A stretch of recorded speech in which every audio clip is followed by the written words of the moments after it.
हम जिस समाज में रहते हैं उस समाज में अक्सर ऐसा सोचा जाता है कि जब कोई महिला खुद से कमरे में जाती है, आपसे हंसकर बात करती है, मुस्कुराती है, तो शायद वो अपनी रजामंदी दे चुकी है। लेकिन बॉम्बे हाई कोर्ट की गोवा पीठ ने इस गलत फहमी का पर्दाफाश कर दिया है। कोर्ट ने साफ कहा है कि महिला का पुरुष के साथ होटल के कमरे में जाना किसी भी सूरत में संबंध बनाने के लिए उसकी सहमति का प्रमाण नहीं है। कोर्ट में क्या कुछ हुआ, जज ने क्या कुछ कहा, पूरी कहानी आपको बताएंगे। सबसे पहले ये समझ लीजिए कि केस क्या था।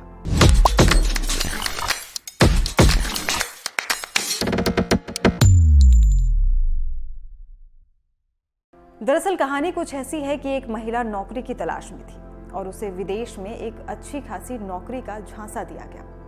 उसके सपने बड़े थे, लेकिन उसके सपने के पीछे की हकीकत इतनी भयावह थी, इसका अंदाजा उसे भी नहीं था। कहानी के इस किरदार ने अपना भरोसा जताया एक ऐसे इंसान पर जिसने उसकी उम्मीदों और सपनों की दुहाई दी, नौकरी की आड़ में दोस्ती का हाथ बढ़ाया और फिर उसे ऐसा दर्द दिया जिसे वो जिंदगी भर नहीं भुला सकती। मामला साल 2020 का है, जब आरोपी ने महिला से कहा कि उसके सपने साकार हो सकते हैं, बशर्ते कि वो इंटरव्यू के लिए होटल में आए। विदेश में नौकरी का सपना संजोए महिला उसकी बात मान गई और होटल पहुंच गई। वहां दोनों ने मिलकर एक कमरा बुक कर लिया, लेकिन कमरे के अंदर जो हुआ उसने उसकी जिंदगी बदल दी। जैसे ही वो अंदर गई, आरोपी ने अपना असली चेहरा दिखा दिया, उसे धमकी दी और फिर जबरदस्ती शारीरिक संबंध बनाया। पीड़ित महिला ने जब इसकी जानकारी पुलिस को दी, मामला दर्ज हुआ और केस ट्रायल कोर्ट में पहुंचा। तो फैसला सुनकर महिला दंग रह गई, क्योंकि इस केस में महिला और पुरुष दोनों ने मिलकर होटल का कमरा बुक किया था। लिहाजा ट्रायल कोर्ट ने इसे सहमति का सबूत माना और बलात्कार के आरोपों से आरोपी को बरी कर दिया। कोर्ट का कहना था कि अगर महिला ने होटल में कमरा बुक किया और उस कमरे में गई, तो इसका मतलब है कि वो शारीरिक संबंध के लिए भी तैयार थी।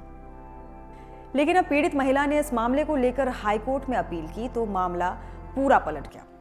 हाई कोर्ट ने ट्रायल कोर्ट के फैसले को पलटते हुए साफ कह दिया कि सहमति का मतलब बस कमरे तक पहुंचने से नहीं होता। सहमति का मतलब कमरे के भीतर किए जाने वाले हर कदम पर भी होता है। सोचिए, एक महिला विदेश में नौकरी के सपने देखती है, एक व्यक्ति उसे जॉब ऑफर का झांसा देकर होटल के कमरे में बुलाता है।